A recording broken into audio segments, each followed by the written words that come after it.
Hare Krishna. So, we welcome you all to this reading session on Krishna book, chapter 2, part 2 of 2. Today, we will be completing this chapter. So, we have already shared you the information about our Telegram group.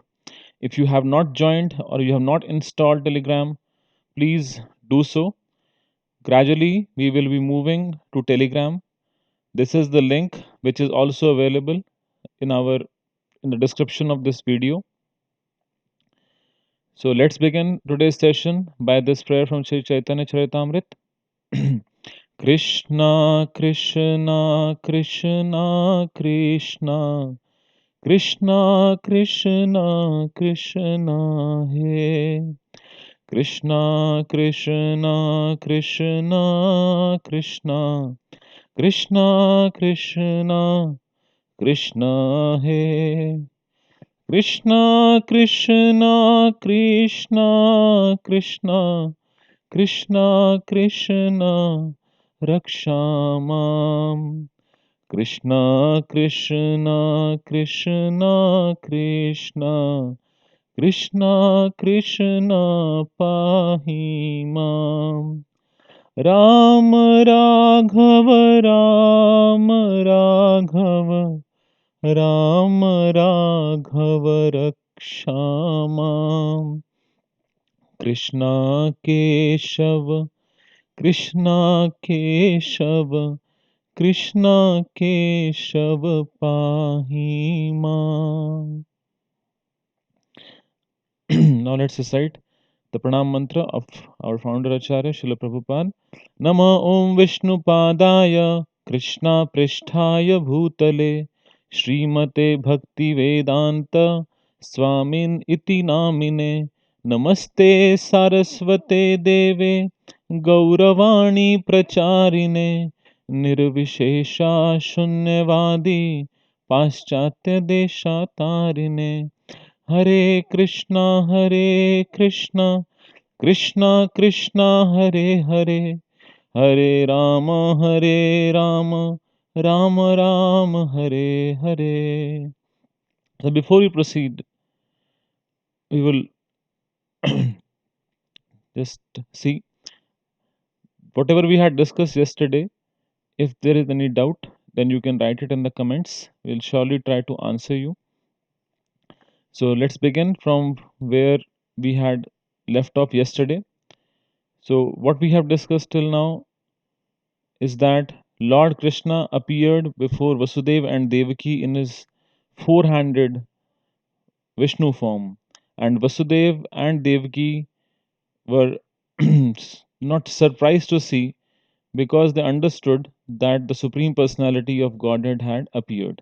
And Vasudeva was first of all, Vasudeva prayed to the Supreme Personality of Godhead, and now we will see that Devaki, Mother Devaki, will offer her prayers to Lord Vishnu or Lord Krishna.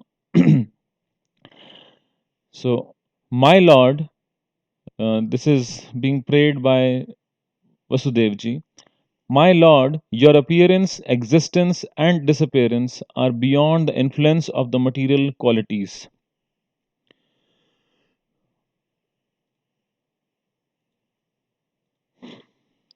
Because your Lordship is the Supreme Brahma and the controller of everything, there is nothing inconceivable or contradictory in you. As you have said, material nature works under your superintendence, just like a government officer working under the orders of the chief executive. The influence of subordinate activities cannot affect you. Since you are the supreme Brahma, everything is existing within you. And since all the activities of material nature are controlled by your lordship, none of these activities affect you. You are called Shuklam. Shuklam or whiteness is the symbolic representation of the absolute truth because it is unaffected by the material qualities. Lord Brahma is called Rakta or red because Brahma represents the quality of passion for creation. Darkness is entrusted to Lord Shiva because he annihilates the cosmos.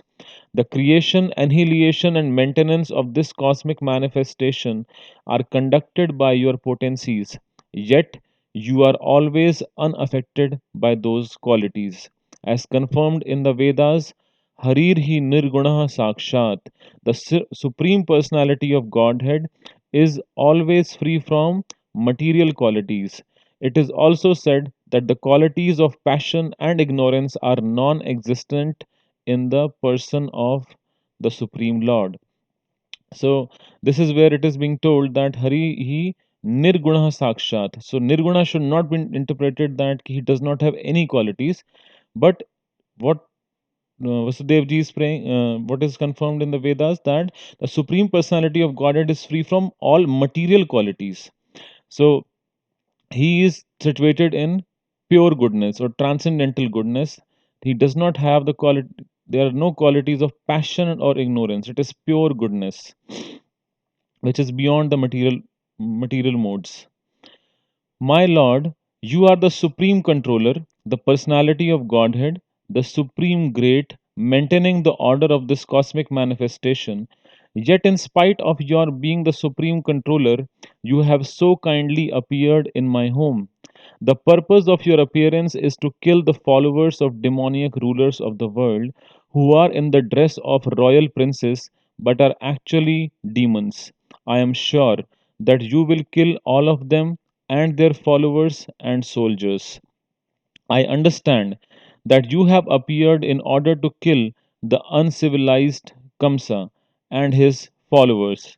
But knowing that you were to appear in order to kill him and his followers, he has already killed so many of your predecessors. So, Kansa had killed uh, six babies of Vasudeva and Devaki, your elder brothers. Now he is simply awaiting the news of your birth. As soon as he hears about it, he will immediately appear with all kinds of weapons to kill you. So Vasudeva ji is telling to Lord Krishna that your uncle Kansa, his uncivilized Kansa, what he has done, he's killed your previous elder brothers, and now he's simply waiting for the news of your birth. And as soon as he hears that you have born, he will immediately come to kill you.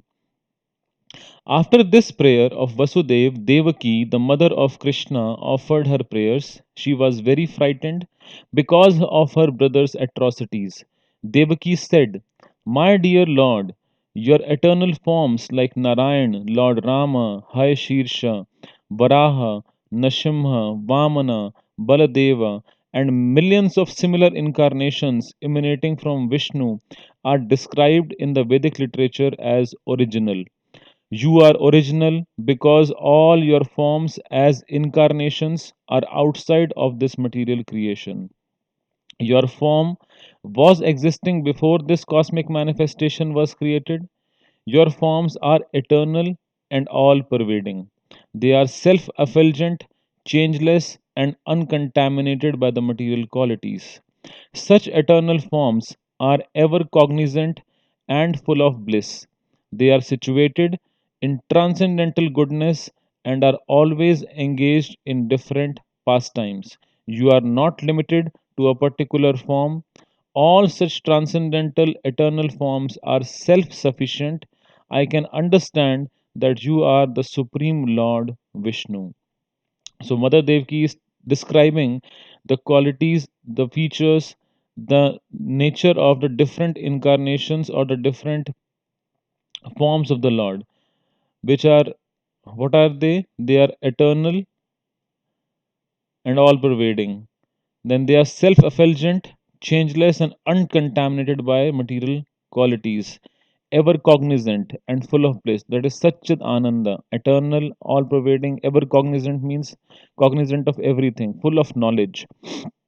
And they are situated in transcendental goodness and are always engaged in different pastimes. Right. So we move ahead.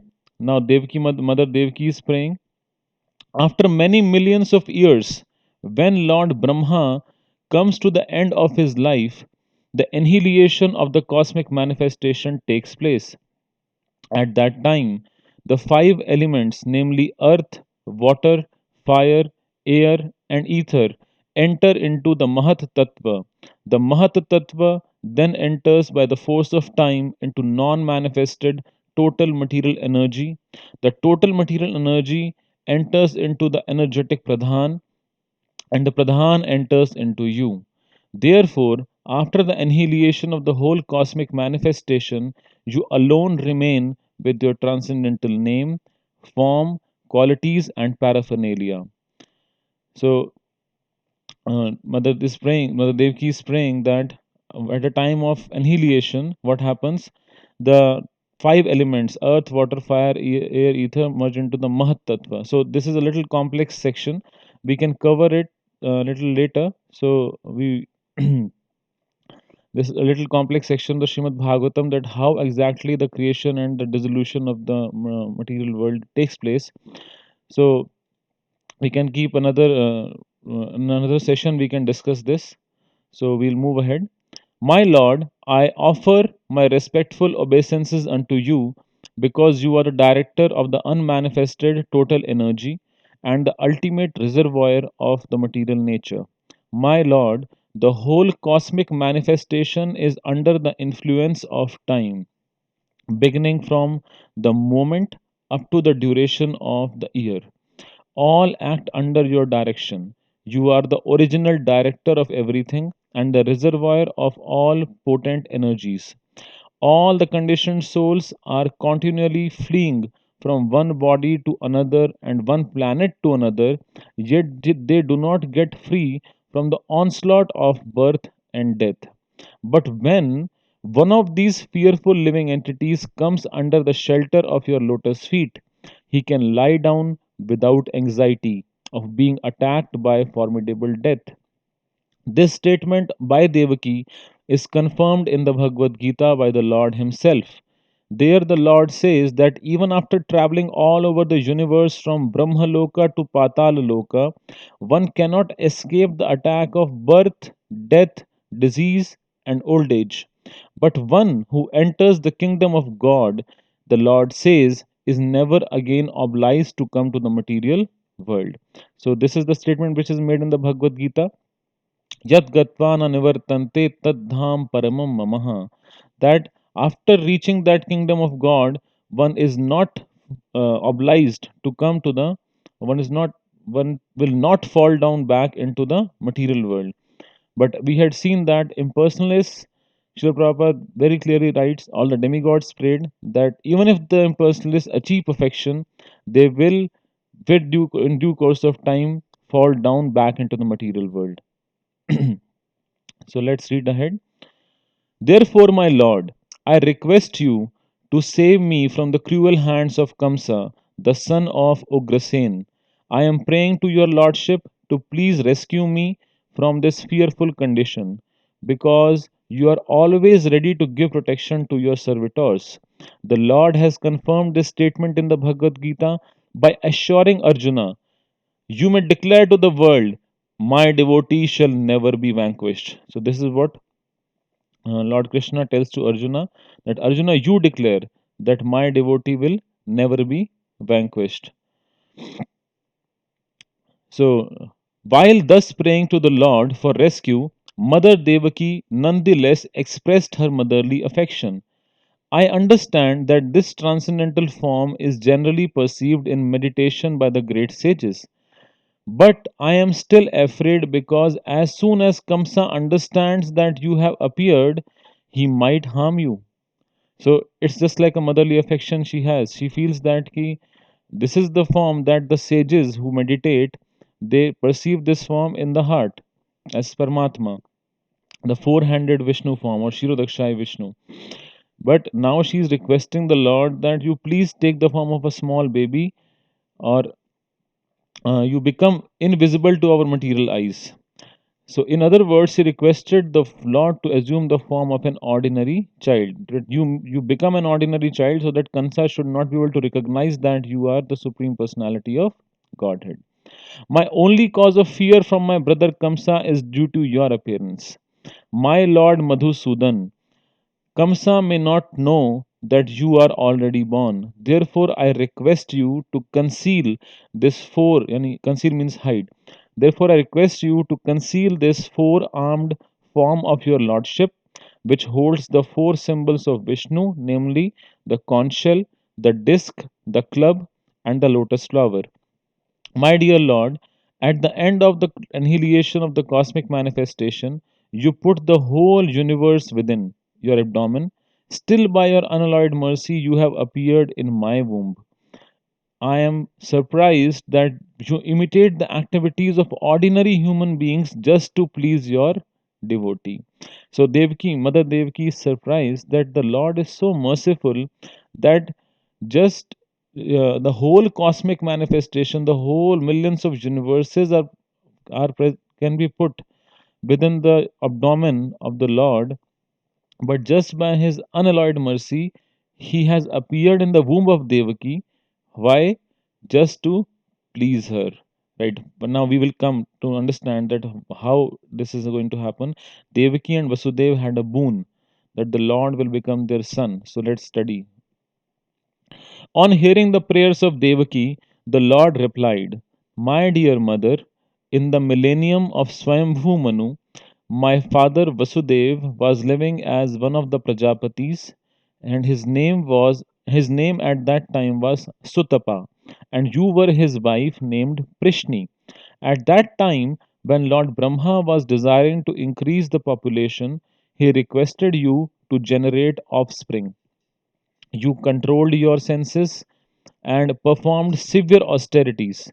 By practicing the breathing exercises of the yoga system, both you and your husband could tolerate all the influences of the material laws, the rainy season, the onslaught of wind, and the scorching heat of sunshine. You also executed all religious principles. In this way, you were able to cleanse your heart and control the influences of the material laws. In executing your austerity, you used to eat only the leaves of the tree which fell to the ground. Then, with a steady mind and a controlled sex drive, you worshipped me, desiring some wonderful benediction from me. Both of you practiced severe austerities for 12,000 years by the calculation of the demigods. During that time, your mind was always absorbed in me, and when you were executing devotional service and always thinking of me within your heart, I was very much pleased with you. O sinless mother, your heart is therefore always pure. At that time also, I appeared before you in this form just to fulfill your desire, and I asked you to ask whatever you desire. At that time, you wished to have me born as your son.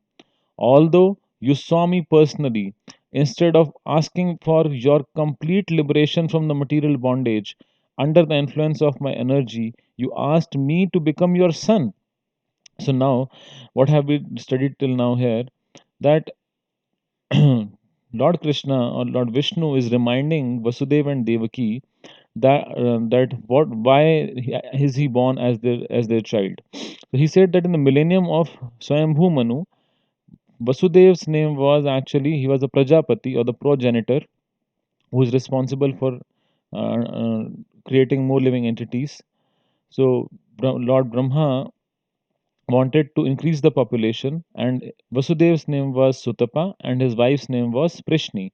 So they practiced very severe austerities, and they used to uh, do eat only leaves of the trees which fell to the ground, not even what they could pluck it, but rather whichever fell to the ground, only they used to eat that. So they practiced severe austerities for 12,000 years by the calculation of demigods. So the duration of demigods, our 6 months are the 12 hours of the demigods, right? So by 12,000 years calculation, it is they did the austerity. In which millennium? The millennium of Swayambhu Manu. Now, at when Lord appeared before them, he was pleased with both of them, Sutapa and Prishni, and then he appeared before them, and he told that Now you ask whatever boon you want to ask me. And what did they ask? They wanted that, they didn't want complete liberation, ki give me mukti from this material bondage. Rather, what did they say? That we wish that you become our son. So, in other words, to appear in the material world, the Lord selected his mother and father, namely Prishni and Sutapa, respectively. When the Lord comes as a human being, he must have a father, he must have a mother and a father. So, he selected Prishni and Sutapa perpetually as his mother and father. And on account of this, neither Prishni nor Sutapa could ask the Lord for liberation. Now, if Lord is going to appear as their son, then they are not going to get liberated, but they were okay about this fact. They wanted to serve the Lord out of paternal affection. The Lord could have awarded Prishni and Sutapa immediate liberation, but he preferred to keep them within this material world for his different appearances, as will be explained in the following verses.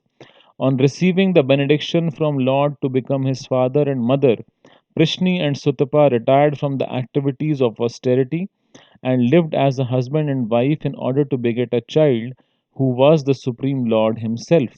In due course of time, Prishni became pregnant and gave birth to the child. The Lord spoke to Devaki and Vasudev. At that time, my name was Prishni Garbha. In the next millennium, you took birth as Aditi and Kashyap, and I became your child of the name Upendra. At that time, my form was just like a dwarf, and for this reason, I was known as Vaman Dev. I gave you the benediction that I would take birth as your son 3 times. The first time I was known as Prishni Garbha, born of Prishni and Sutapa. So, Prishni and Sutapa, this is the first birth, mother father's name Prishni and Sutapa, and Lord's incarnation or birth name at that time was Prishni Garbha. Then he was born as Upendra, born from Aditi and Kashyap. And now I am born as Krishna from you who are Devaki and Vasudev. So now Lord has actually told them that how they got this boon of getting him as their son. So I have appeared in this Vishnu form just to convince you that I am the supreme personality of Godhead again taken birth. I could have appeared just like an ordinary child, but in that way you would not have believed that the supreme personality of Godhead had taken birth in your womb. My dear father and mother, you have therefore raised me many times as your child with great affection and love. I am therefore very much pleased and obliged to you, and I assure you that this time you shall go back to home, back to Godhead, on account of your perfection in your mission. I know you are very concerned about me and afraid of Kamsa. Therefore, I order you to take me immediately to Gokul and exchange me for the daughter who has just been born to Yashoda. So now Lord is giving instruction to Vasudev ji that you have raised me with so much affection in previous lives that now it's time for your perfection. After this life, no more birth. You will go back to home, back to Godhead. Now you don't worry. What you should do, since you are very concerned about me and afraid of Kamsa that he might kill me, you immediately take me to Gokul and exchange me with the daughter of who is born to Yashoda. And who is the daughter born of Yashoda? That is Yogamaya, which who was instructed by the Lord to take birth as daughter of Nanda and Yashoda. Having spoken thus to his father and mother, the Lord turned himself into an ordinary child in their presence, and remained silent. So the Lord immediately took the form of a child. Being thus ordered by the Supreme Personality of Godhead, Vasudev prepared to take his son from the delivery room, and exactly at the same time, a daughter was born to Nand and Yashoda. She was Yogamaya, the internal potency of the Lord. By the influence of this internal potency, Yogamaya, all the residents of Kamsa's palace, especially the doorkeepers, were overwhelmed with deep sleep.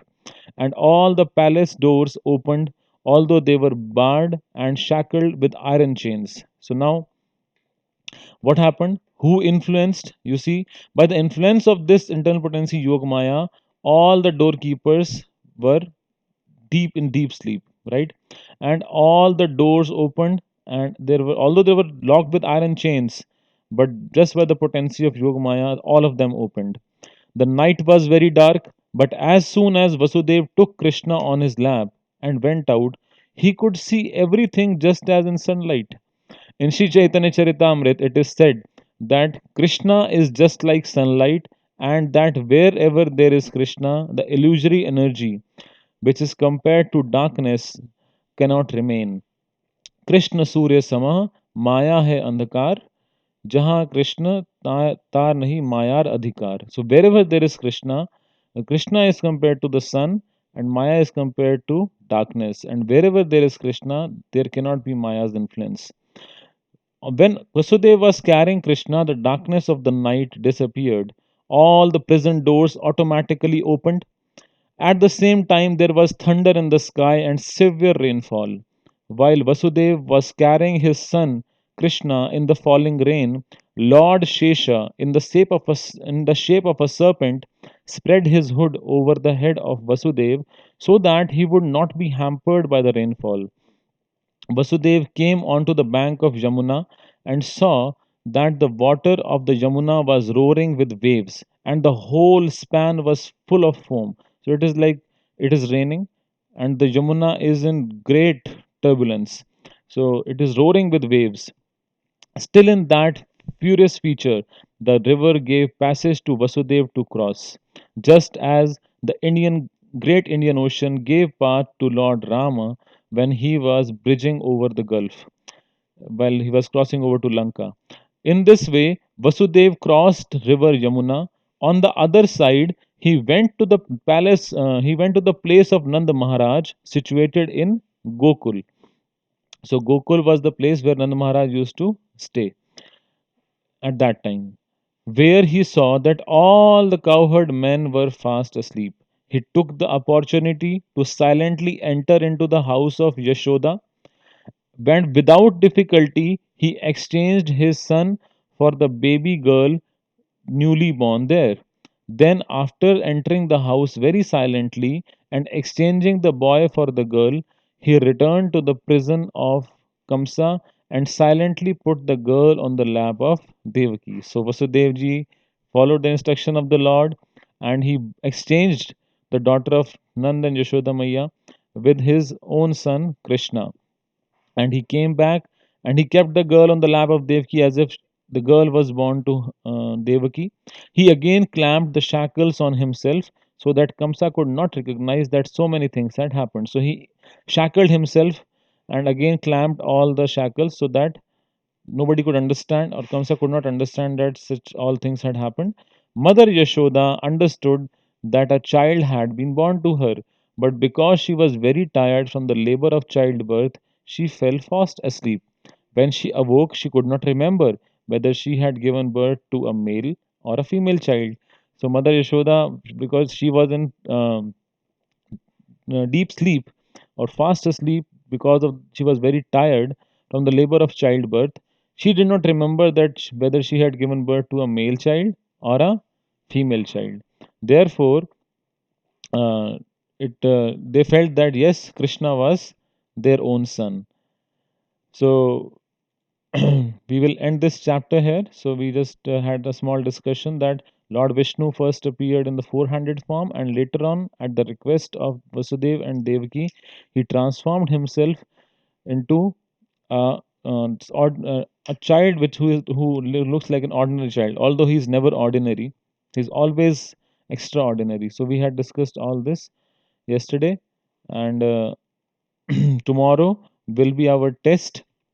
It is 1st of July, Wednesday, 8:30 p.m. to 9:15 p.m. So you can please revise this, the whole chapter, the and we will be sharing once the once the quiz gets over. We will be taking a discussion on the answers of the quiz as well. So Thank you very much. Hare Krishna.